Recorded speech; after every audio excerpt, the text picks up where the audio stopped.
Hey everybody, it's been a long time. Sorry, I'm eating Welch's fruit snacks. So it's been a really long time. I've been kind of busy, with school and applying to schools and all whatever. So I thought I would review or just talk about Frank Miller's Sin City, Volume 1, The Hard Goodbye. I think this was published in like 91 or something. I think 91. And I think the last one was published in like 05 or something. Pretty late. But basically this is the first one and it centers around a guy named Marv who lives in Sin City. And Sin City is this, this fictional city that called Basin City, but the nickname is Sin City, that Frank Miller, invents, and all of these books say, all these volumes take place in Basin City, or in Sin City. So, this is kind of the first one. A lot of people think it's like the best one, and I can totally see that. This was probably my favorite out of them. I kind of like the Yellow Bastard too, which is, I think, the third one, or the second one. I don't have it up here.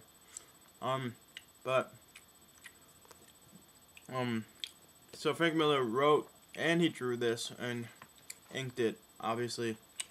It's all black and white, and it's actually so good that the black and white medium, like doing black and white comics, I think it's pretty much like been untouched since these have come out. Or like since these have been coming out, like nobody else is even like trying to do anything in black and white because these are so good. Well, they're so like the black and white, like it's just so amazing, like the way he does it is just like that nobody else wants to try. I guess there's the Batman black and white that whole arc that was around for a while in like I forget when that came out, but I think Frank Miller was doing that too, so that doesn't really count. So basically the story centers around Marv, and Marv is this kind of hardball type guy, big, boxy, square, and he classic Frank Miller, like face with the squares and the I mean, if you read like The Dark Knight Returns, like you'll totally see it. But basically he sleeps with this hooker. He doesn't know she's a hooker, but she is.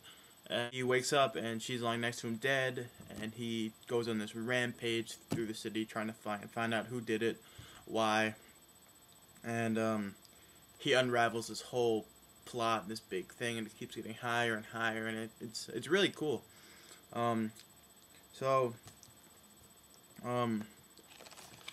It's really like gruesome. I don't know how old you are, but if you're like, for the younger guys who are watching this, I don't know if you should, if your like parents would be okay with you reading it, or even if you're okay with reading it, you might just not even like it because it's so violent. But it's violent. It's violent in a way that totally works, if that makes any sense. It being less violent, or if it was less violent, I really don't think it would be as good, Like the whole point is that it's so violent, is that it's like this, it's like a caricature of like New York and Las Vegas and LA, like all combined into this one dark black and white city that he's exploiting, and he's exploring, like, through his creativity, and it's just really good. And the art is actually, Frank Miller, he's not known for being the best artist. Personally, I like his art. I think it's rough. I think it's cool. I think it's real, in a way that's not real. More in a way that's real, as in it's coming from somebody's hand. It's real, not from a computer or anything like that. But the way he works the black and white is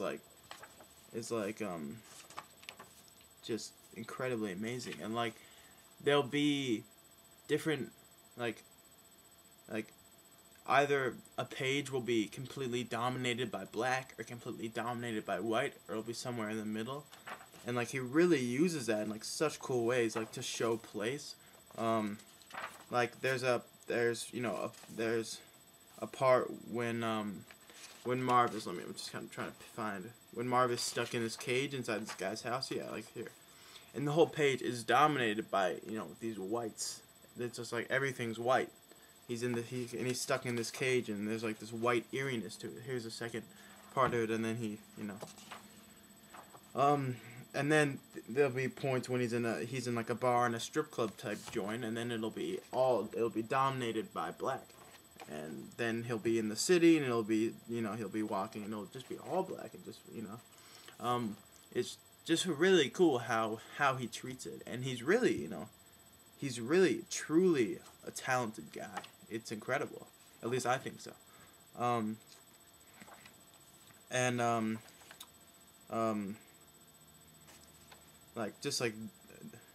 Like you wouldn't think that he's good at kind of showing movement, like a Dave Mazzucchelli or something like that, but he actually is.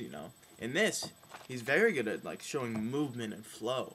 For Marv being such a big blocky character, it actually works quite well, and I really I really got a sense for like what was going on. At some points the art kind of isn't as good, and like for a while you're like what is that, for a second, I don't know, pop out at you, because it's just kind of hard sometimes kind of reading just like the blacks and the whites, but other times, or the majority of the time, the art's really good, but just sometimes it'll just be like like, wait, what's going on there, and then you'll see it, but that's that's cool, but I don't think that's really a good thing when like you can't really tell what's going on right away.